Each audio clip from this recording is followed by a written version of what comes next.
Je suis inspiré parce que je viens de couper mon pied de weed. Freestyle TV, on est le 28, c'est la troisième vidéo du jour. Ou la deuxième, non, trois, je sais même plus. Enfin, j'en ai fait 4, je les publie pas. Je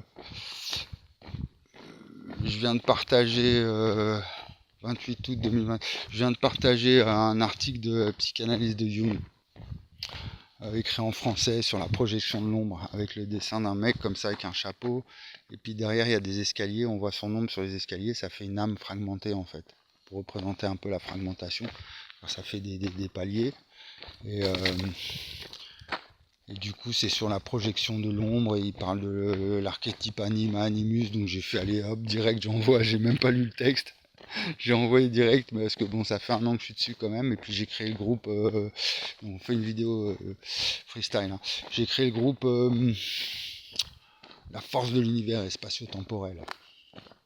La psychanalyse profonde de Jung 2.0. C'est le nom du groupe.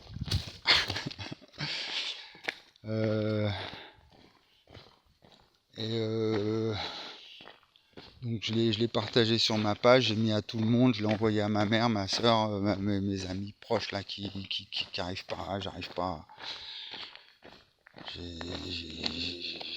à me connecter avec mes proches, c'est conflit, vraiment conflit avec les gens très proches de moi. Donc mais c'est le cas de beaucoup de gens, mais bon dans mon cas moi j'interprète ça vraiment par rapport à cette découverte. Et s'il n'y avait pas cette histoire, bon c'est chacun son destin, après on a tous notre vécu, abîmé par le vécu comme dirait Arcana. On est tous plus ou moins. Et donc du coup la projection de l'ombre, ce problème des projections, en fait c'est un effet d'espace-temps. Jung il a travaillé, c'était un érudit, hein, donc un peu comme moi il s'intéressait à toutes les sciences, y compris la physique quantique à son époque existait, mais elle était vraiment dans l'actualité quoi. Les années 40, le débat entre Bohr et Einstein, voilà, Schrödinger et Heisenberg, je remets le nez dedans en ce moment. Hein. Bon, c'était très d'actualité, on n'avait pas encore compris, on comprenait ce wiki, on comprenait juste l'accélération, on n'avait pas encore compris que c'était de l'expansion, ça on comprendra bien plus tard. On voyait un mouvement d'accélération et il y a eu le Big Bang, donc à cette époque-là aussi, la théorie du Big Bang, les années 30. Gödel, donc avec ses principes d'incomplétude, ça c'est en logique. Turing, hein, qui invente le langage informatique pendant la guerre. Bon, les nazis. Hein. Donc un grand mystère comme ça au niveau des sciences qui plane. Ah, elle va être bien cette vidéo, je vais la publier. Un tornade. Je joue avec ma chienne, à chaque fois elle prend le bâton, il faut que je lui jette et tout. Hop là, elle fait des sauts super. Et border malinois. Donc du coup, séquence animalière, ouais, j'en faisais plein avant.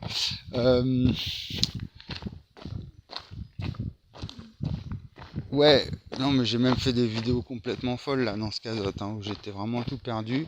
Donc là on recentralise vraiment sur le projet, enfin sur l'argumentation, il faut que je travaille mon argumentaire. Donc à la fois en physique, Einstein qui invente le concept espace-temps, on va tout mettre sur les années 30. Hein. La relativité qui apparaît, débat avec Bergson et Einstein. Il faut savoir que Bergson était un très bon mathématicien, il était même meilleur mathématicien que philosophe, mais il a quand même choisi la philosophie. C'est pour ça que ce fameux débat, je reviens souvent dessus. Hein. Il y avait Poincaré aussi, hein, en France à la même époque.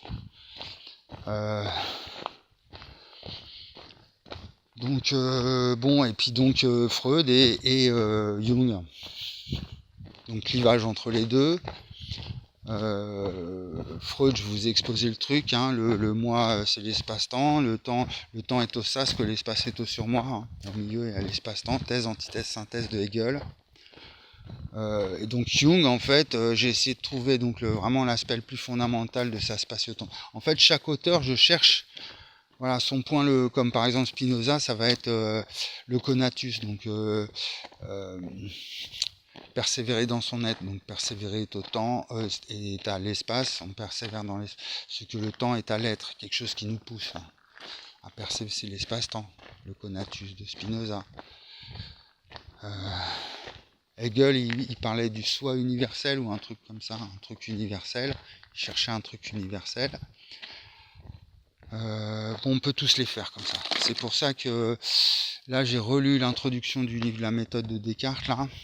Je n'ai toujours pas fait la vidéo dessus, je la prépare.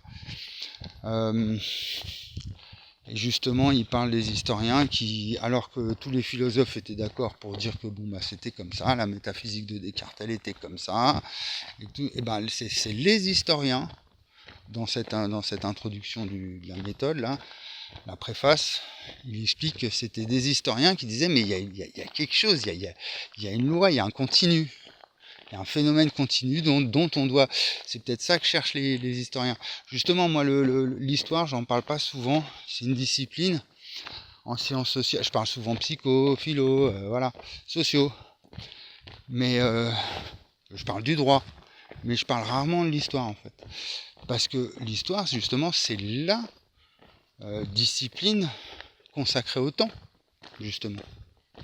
C'est ça son problème à l'histoire, c'est la nature du temps quelque part. Si on va vraiment dans l'aspect plus fondamental, c'est-à-dire ils veulent comprendre l'histoire, savoir ce qui s'est passé dans les faits. Donc là on a l'espace. Donc pour représenter l'espace-temps, la discipline universitaire qui est consacrée à l'histoire, on peut dire c'est la plus pure un peu de toutes, quoi. Partant du principe, le temps c'est le passé. Il y a pas de... Après c'est les romans d'anticipation, la science-fiction, j'adore aussi. Mais là c'est voilà, il y a tout l'imaginaire qui intervient. Donc imaginons, on prend une IA, on lui dit bon, tu nous fais la somme de tous les livres de science-fiction, les films de science-fiction, tout ce qui concerne le futur, les projections de l'humain, parce que je suis parti là-dessus, projection de Jung. De toute l'humanité. Tu prends tous les livres d'histoire qui parlent de l'histoire, comment est-ce qu'ils ont fait, les humains, les machins, et puis hop, tu cherches l'espace-temps, et puis là on aura le présent. Vous voyez, c'est un peu ça la représentation du truc. Donc du coup la projection de l'ombre dans l'individu, si on reste sur Jung,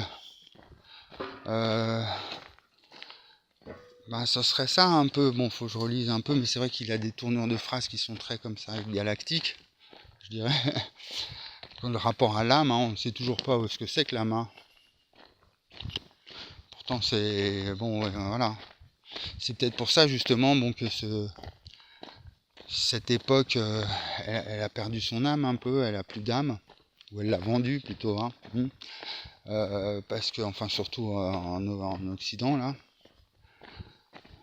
Occidental, on perd notre âme dans le marché et dans la marchandise et dans le contrôle de l'État, quoi. Donc, trop de lois tue les lois et trop de marchandises tue l'âme. Enfin, le mélange des deux, trop de lois et trop de marchandises, hop, on perd le sens de l'espace-temps. Donc on projette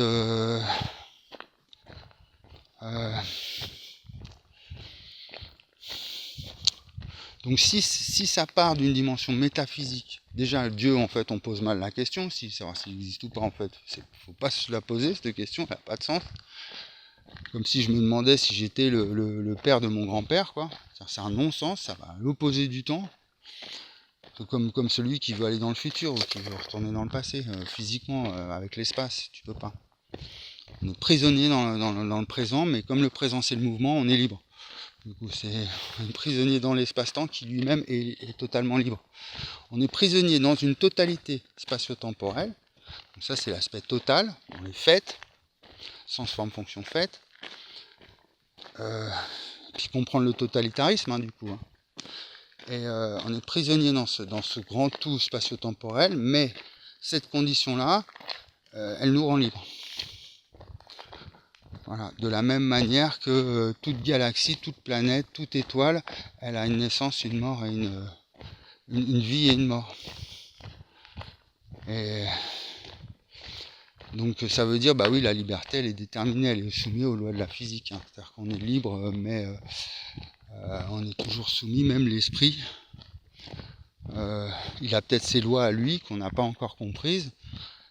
pour moi, il se situe plus dans l'intrication, l'esprit. Donc c'est vraiment, on commence à peine à comprendre avec l'informatique. Mais toujours l'espace-temps. Donc là, je me dis, bon, là, aujourd'hui, j'ai envoyé... Il y a eu encore une petite bataille intellectuelle là avec l'association, là. J'en ai parlé j'en ai fait toute une vidéo même. Edgar Morin, actuellement. Donc là, j'essaye de vraiment de... Parce que là, comme elle se termine la guérison, j'anticipe la rentrée. Et je dois commencer une formation agricole. Mardi prochain, je dois passer les tests de sélection, enfin avec un entretien, ça dure toute la journée. Mais comme je sais pertinemment que ma guérison, je dirais, il en reste encore pour 1 an ou 2, où bon, j'y serai allé. Ce que j'aurais dû faire peut-être toutes ces années. Mais du coup, là, je sais vraiment que ça va. Je peux pas tenir, je vais peut-être faire 1 mois ou 2. Donc plutôt, je vais pas m'engager. Et du coup, je fais du forcing plutôt vers la recherche. J'essaye d'appliquer Jung, hein, justement, d'être aligné en fait, hein, corps, âme, esprit. Hein, l'esprit, lui, il calcule, il raisonne et tout ça. Le corps, il faut l'alimenter, voilà, il nous mène là où il nous mène. Et puis l'âme, justement, c'est elle qui... C'est peut-être ça, il y a peut-être un triangle. Âme, corps, esprit, temps, espace. Le temps est à l'esprit, donc, puisque le corps, c'est ça, hein, c'était mon hypothèse. Et l'espace-temps, c'est l'âme. Du coup, c'était mon hypothèse 2012. Et donc, ça veut dire projection. Et donc, comme tout est de l'espace-temps, forcément, il y a les phénomènes de projection. Donc là, on refonde la psychiatrie. Ça veut dire tous les gens qui sont sous traitement en psychiatrie, qui sont dans des... On peut unifier, en fait, tout le DSM-5 et en un seul et même phénomène. Et du coup, intégrer la perversion narcissique, plein de trucs qui sont un peu à l'écart du DSM-5, parce que eux, ils ont catégorisé le truc à fond, quoi, bipolaire, machin. Donc quand j'entends la binarité du monde au sens péjoratif, ou alors là t'es bipolaire, pour moi c'est je suis bipolaire, parce que plus et moins, multiplier, diviser, voilà, hein. Obscur, sombre, projection de l'ombre. Donc est-ce que le DSM-5, ça serait pas la projection de la docte, en plus les docteurs on les appelle, hein, de la docte science sur la population, dans une vision psychanalytique, en refoulant sa propre ombre à elle, quoi, à la Big Pharma. Et du coup l'ombre, c'est Big Pharma qui revient, qui arrive dans la docte science. Et comme ils projettent leurs ombres un petit peu, ils voient les pathologies, parce qu'il y a des médecins, ils sont putain... Enfin, ce qu'il y a, c'est que là, plus on étudie les pathologies mentales, quand on les connaît, après, c'est une question de conscience, justement. Donc, c'est comme si on intégrait toutes les maladies. Celui qui connaît tout le DSM-5, quelque part, il a intégré toutes les... Bon, peut-être comme un médecin normal, il les intègre en lui, mais psychologiquement. Il les apprend et tout. Donc, quelque part, il possède toutes les pathologies, mais de façon rationnelle. Mais il les a en lui, quoi. Il les a apprises. Bon, puis après, il y a le fait d'exercer aussi, d'être en contact avec des gens perturbés. Ça nous affecte aussi, hein, physiquement, pas simplement au niveau de l'esprit. Donc l'âme dans tout ça, si c'est quelque chose qui est mal connu, qui est pas dans le paradigme, qui est hors paradigme, du coup c'est confus, c'est obscur, on ne sait pas, et ça donne des dérives scientistes. Hein. Comme le DSM-5, après le DSM-6, DSM-7, ça va donner quoi? On fait des catégories dans des catégories. C'est ce que dénonçait Morin. Vraiment, le fait, la parcellisation de la connaissance. Et lui, il cherchait un truc holistique, donc vraiment, qui unifie un peu tout ça. Comme Maurice Schlick en 1905, théorie générale de la connaissance, il cherchait... Bon voilà, c'est l'époque justement où Einstein, on tourne en boucle, hein. On va revenir chez Einstein et Bergson, où Einstein, il a déclaré la mort de l'éther. Donc Jung, du coup, il a travaillé avec Pauli. Enfin non, il l'a eu en analyse, parce que Pauli avec sa femme s'était barré. Je crois qu'il avait raconté Étienne Klein, il s'était barré avec un chimiste en se foutant de la gueule des chimistes. Non mais c'était Étienne Klein, il se foutait de la gueule des chimistes. Toute la stupidité des... Bon, et donc du coup, voilà, on va se différencier, c'est l'espace-temps. Moi je fais de la physique, toi tu fais de la chimie, lequel de nous est le meilleur scientifique? C'est ça qui se passe dans la tête d'Étienne Klein, quoi. Puis là, il fait rire toute la salle parce que, implicitement, en disant, t'as vu, tous les chimistes, c'est des moins bons scientifiques que les physiciens. Alors, c'est strictement... c'est quelque chose de très humain, justement. Humain, trop humain, je la répète souvent, cette phrase. Et en même temps, on a l'impression qu'elle est en dehors de nous. C'est quelque chose qui nous gouverne, la dominance. Donc là, je réfléchissais là-dessus. Ce problème de dominance, s'il y a toujours une conscience de la conscience du chat qui est de consciente, consciemment, qui agit consciemment de façon consciente, du coup, c'est ça qui serait... donc là, c'est Laborie. Je vous cite plein d'auteurs, là j'y vais, je me lâche. Henri Laborie, des années 70, La Nouvelle Grille, L'éloge de la fuite. J'avais fait le triangle de l'éloge de la fuite, un peu spatio-temporel. Donc c'est la condition humaine, elle quitte la planète elle sort, elle existe, l'existence. Donc elle sort, elle s'enfuit parce que sinon soit elle s'inhibe, soit elle désinhibe, elle s'extériorise, elle est en colère, soit elle fait la guerre, soit elle reste repliée dans son petit appart comme ça, renfermée. Et puis la troisième solution, mais sort, vit, soit libre. C'est ce qu'on conseille un peu à tous les enfants. Mais au niveau de la condition humaine dans son ensemble, ça donne, non, l'humain, il doit découvrir les secrets de l'espace-temps, de la spatio-temporalité, vraiment, pour aller voyager dans l'espace. Et parce qu'avec Elon Musk, c'est mal barré pour l'instant.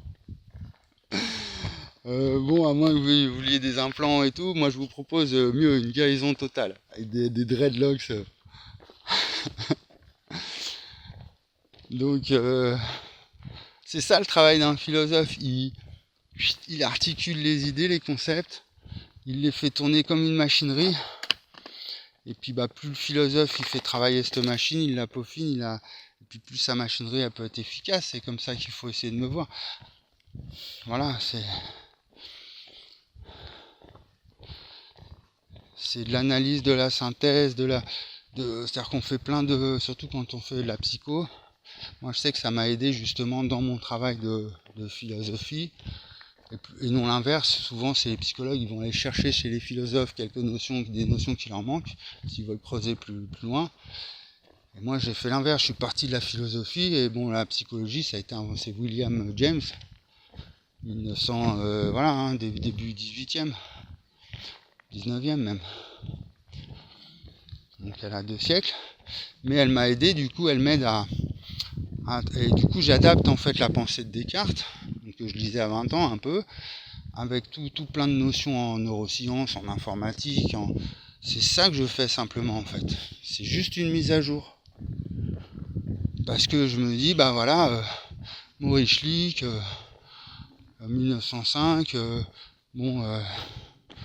même ceux avant, là, tout le 18e, ils n'arrivaient pas à penser vraiment la nature du réel spatio-temporel comme ça, parce qu'ils n'avaient pas encore... ils n'étaient pas confrontés vraiment. Il fallait qu'on réalise la modernité et qu'on envoie des fusées dans le ciel, qu'on ait des téléphones où on peut communiquer quasi instantanément, qu'on comprenne la lumière, où là on peut vraiment penser l'espace-temps correctement. Mais Newton, il avait juste une flèche, il avait tous les anciens, Galilée, Euclide, et voilà. Donc c'est en fonction des outils qu'on a, c'est vrai. Bon, Maxwell, il a pu justement, parce qu'on avait amélioré dans l'optique, on avait compris plein de trucs, toutes les bases de l'optique, toute l'électricité, on avait tout, et là, hop, Maxwell. Bon, là, je dis pareil, il faut qu'on arrive à l'intelligence artificielle, à Internet, pour continuer dans notre quête de vérité, et les outils nous aident.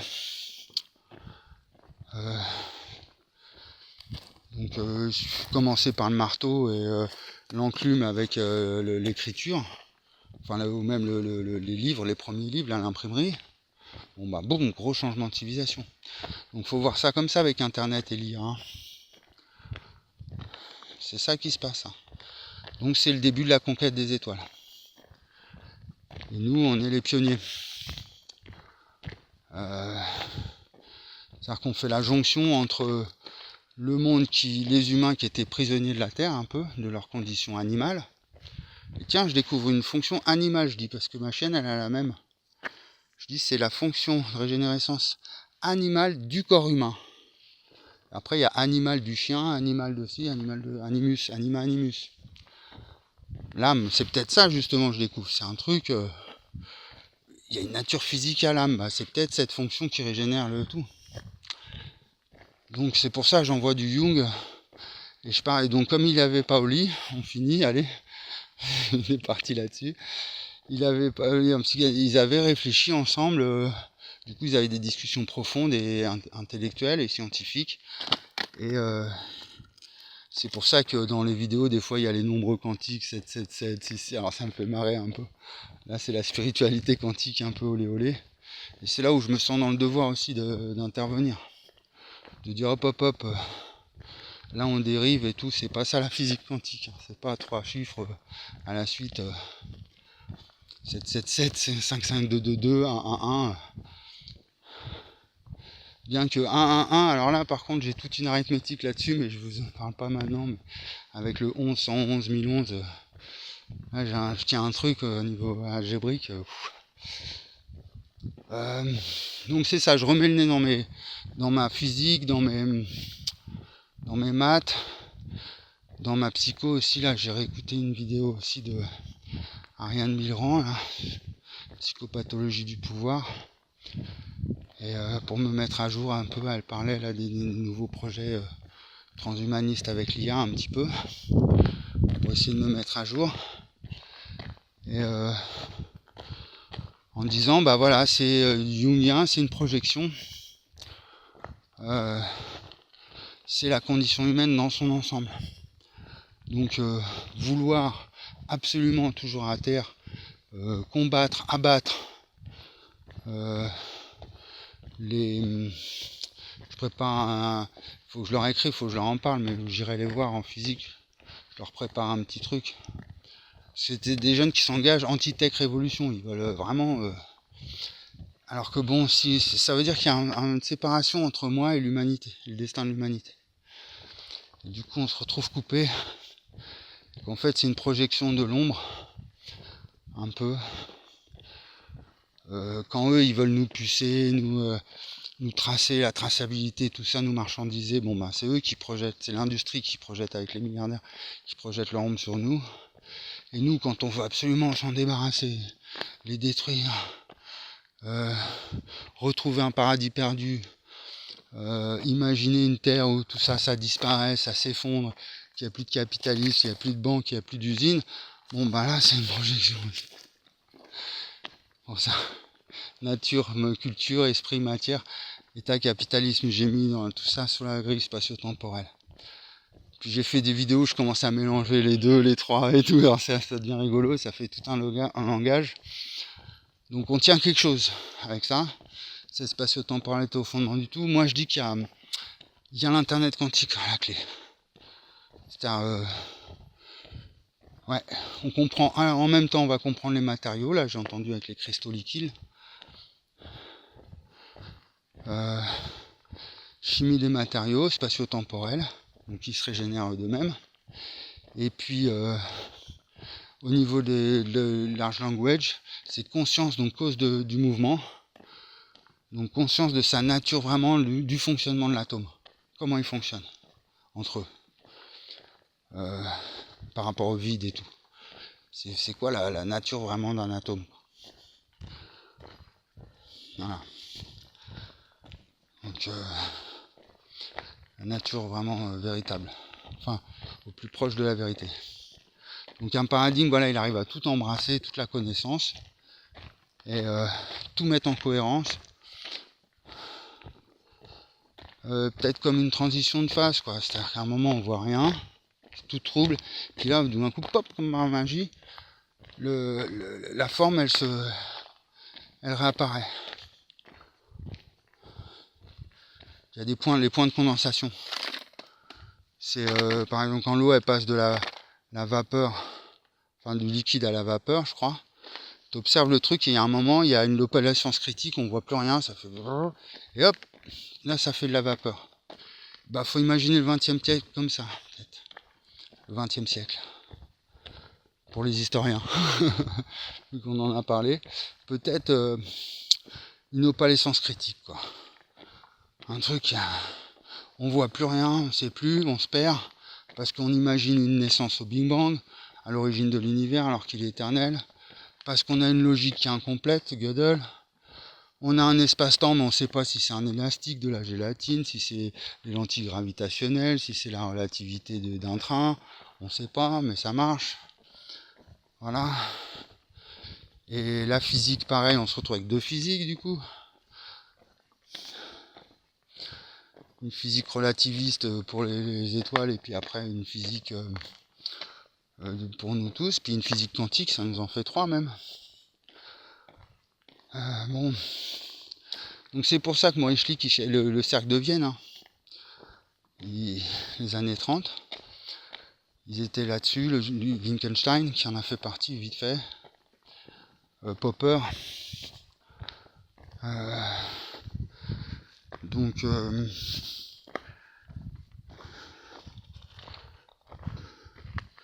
ouais, la montée du socialisme, la guerre froide, les conflits comme ça, mondiaux, peut-être l'opalescence critique avant l'émergence et la vapeur du coup, c'est la conscience planétaire et la nature de la conscience. On sait ce que c'est que la conscience.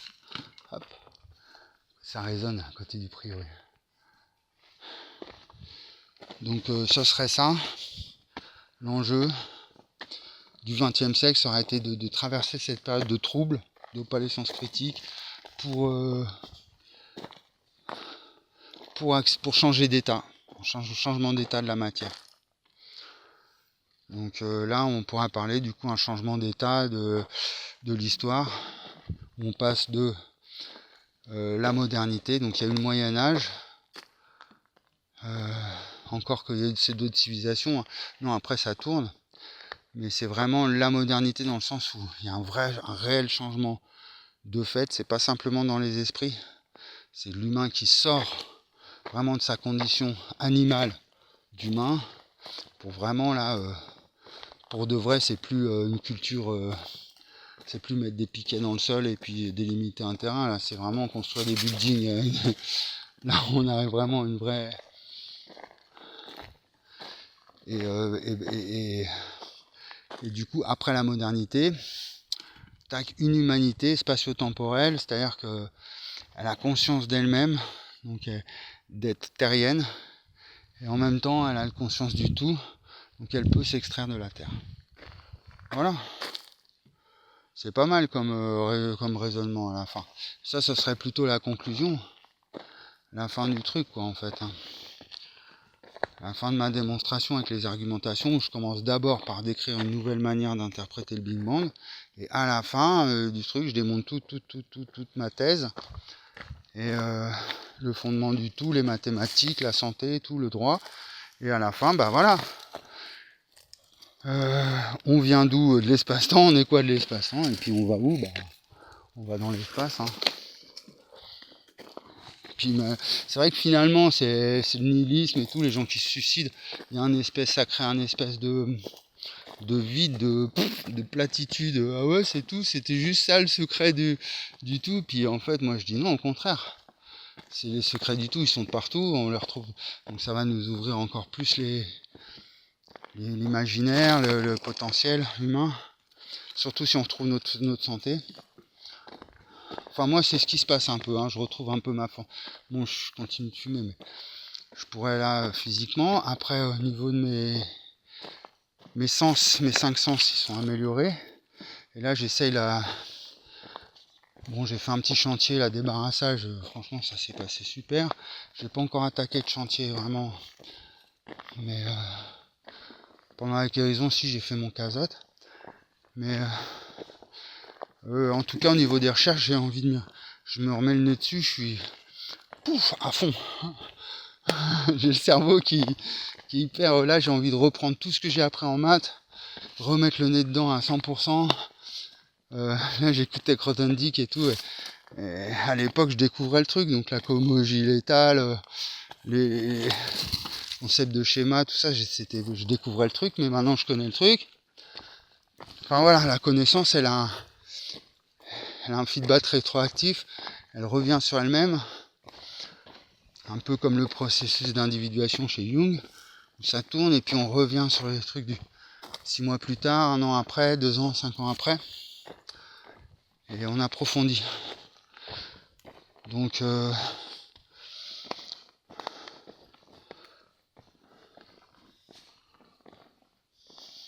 ouais, c'est 21e siècle pour l'humain, c'est donc un nouveau droit, et du coup une santé refaite, enfin une santé, je peux pas dire les choses comme ça, une connaissance de l'auto-guérison, voilà, et un esprit, du coup un esprit qui soit plus soumis à une logique de soumission. Ouais, c'est peut-être ça, la soumission à la nature, c'est-à-dire qu'en fait quand on soumet la dialectique du maître et de l'esclave d'Hegel, c'est une métaphore, on a un rapport de soumission l'un par rapport à l'autre, qui se fait en fait du fait de la spatio-temporalité, c'est-à-dire qu'on se compare, on est obligé, l'homme est la mesure de toute chose, ça veut dire ça, c'est la mesure de l'espace-temps. Du coup ça crée nos sociétés, ça crée nos relations. Quand je dis le temps est à l'anarchie, que la hiérarchie est à l'espace, c'est ça. C'est que dès qu'il y a une interaction spatio-temporelle, pouf, il y a une petite bosse qui se forme, il y a une petite courbe de Gauss, une loi normale qui apparaît, une particule. En physique ou en sociologie, ce serait dès qu'il y a un individu géant lui-même, il est déjà une relation d'espace-temps, et puis après dès qu'il est en couple, une famille, voilà, une entreprise, un état, une nation. Et on zoome, on dézoome. Donc ce serait ça un peu le principe de sciences du 21e siècle, c'est une faculté, ce que cherchait Laurent Notal dans les années 80 avec l'espace-temps fractal, la fractalité de l'espace-temps qui est utilisée actuellement en optique. Il me semble, hein, c'est formule. Et donc du coup, ça serait de voir ça au niveau de la pensée. On passe de l'infiniment grand à l'infiniment petit en passant par soi-même, par son propre corps, parce qu'on n'a que ça comme canal de liaison avec son esprit, son âme et son corps, donc l'alignement jungien. Non, mais ça devient très cohérent tout ça. Donc ça serait une espèce d'univers. Donc je dis c'est un nouvel universalisme du coup. Voilà, donc c'est ce qu'on avait besoin. Les universités, je vois à Prades, elles sont fermées. Même la sous-préfecture est à moitié fermée. C'est tout pourri, c'est tout naze. Il n'y a plus personne. Bon, il y a un problème d'universel quoi quand tu vois l'université dans cet état-là. Voilà. Donc c'était quoi cette grande institution l'organisation.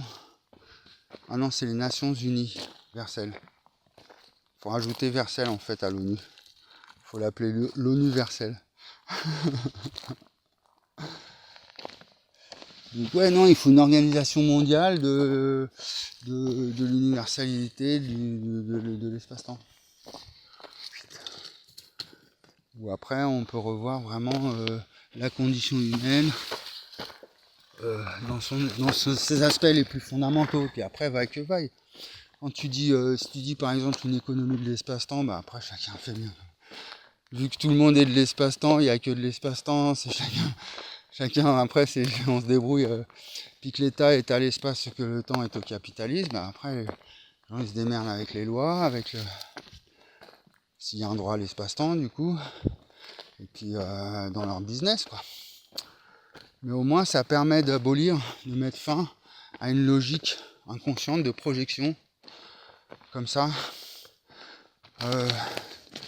C'est la société sans classe que cherchait Marx. Hein. Donc il y a une lutte des classes, et lui il cherchait vraiment, il était à la fois philosophe, économiste, sociologue, et à décrypter au maximum. Je le vois bien, Marx, dans son bureau là-bas, et je vois ce qu'il cherchait en fait, tous ces grands penseurs. C'est ça qui s'est passé en 2012. Hein. J'ai eu un espèce de réca en me disant, mais c'est ça qu'ils cherchaient tous, là, qu'ils cherchent au fond d'eux. Puis pour moi, c'était une espèce de...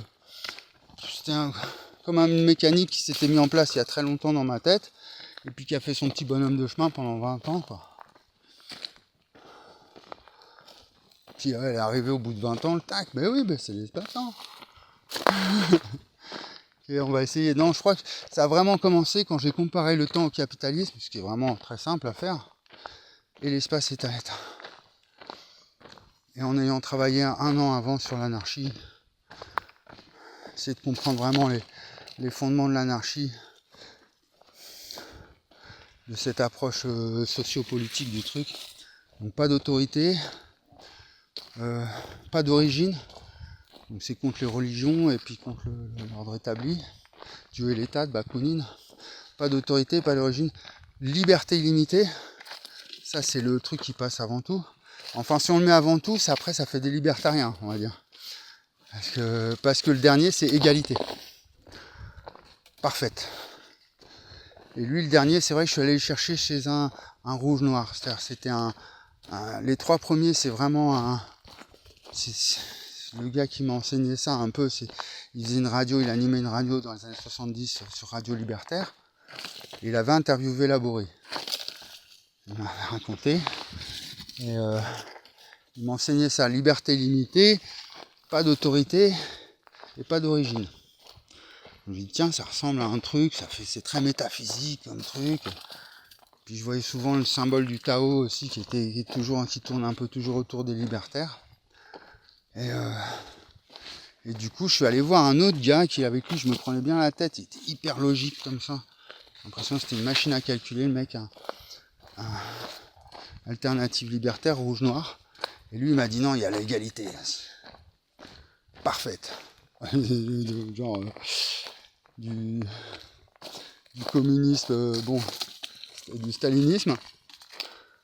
Ouais, il y avait des groupes staliniens. Donc voilà, ils cherchent une égalité parfaite parce qu'en fait, c'est dans la nature, c'est A égale A. La vérité. Ils cherchent les mecs. La vérité, les gars, c'est pour ça qu'il y a une espèce de folie dans le communisme, parce que c'est la réponse au communisme, elle est dans les sciences. Hein. Et c'est peut-être pour ça que ceux qui sont contre le communisme, c'est les industriels, les gens qui sont à fond dans les sciences. Tiens, c'est pas bête ça. Parce que ouais, comme si c'était parce que c'était une force dans la nature que cherchait Marx. Et si c'est la même force qu'on retrouve dans le problème de la gravité et l'électromagnétisme, dans les forces fondamentales, voilà, c'est comme ça que je suis arrivé à dire la gauche est à l'espace, à l'état, ce que le temps est à la droite, au capitalisme. Et après, la réalité, c'est quoi? C'est l'espace-temps. Donc tout le monde, on est tous... donc après, il y a la connivence entre l'État et le capitalisme. C'est de comprendre comment, quand tu fabriques du capitalisme, tu fabriques de l'État. Plus il y a de capitalisme, plus il y a d'État. Donc ceux qui veulent les libertariens, du coup, petit message aux libertariens qui veulent se débarrasser de l'État, non, relisez bien mon hypothèse. J'ai vu Francis Lalanne qui se présentait en tant que libertarien parce qu'ils ont des crypto-monnaies, et voilà, on les a repérés. Hein. Puis ils ont placé un peu en Suisse ou quoi. Enfin, dès que tu commences à planquer tes thunes et les gagner facilement, tu peux vite devenir libertarien en disant c'est bon, les impôts, les trucs, tout le monde se démerde. Si on était tous millionnaires comme ça, mais sauf que non, c'est une force dans la nature, une tension, une lutte. Donc la lutte des classes de Marx, en prenant conscience du truc, donc psychanalyse freudienne et jungienne, tac, société sans classe, tac. Voilà. Comme si, en fait, Marx, il avait mis un truc tellement puissant sur la table en 1800 la première internationale, que ça a créé la psychanalyse, et puis tout le socialisme du XXe siècle, quoi. C'est jusqu'à l'OMC, la mondialisation. Hein. Sans Marx, il n'y aurait pas de mondialisation. Parce que c'est par l'économie, l'émancipation, qu'on accède à plus de biens, plus... Bon, c'est là toute la solution et tout le problème. Donc, c'est Internet. Donc voilà. Donc c'est le moment pour un grand paradigme, qui va rien changer du tout en fait, mais qui va changer notre perception du tout. Et du coup ça va tout changer. Je la garde cette formule, elle est bien. A plus sur, je continue ma balade 40 minutes sur Freestyle TV, on the road.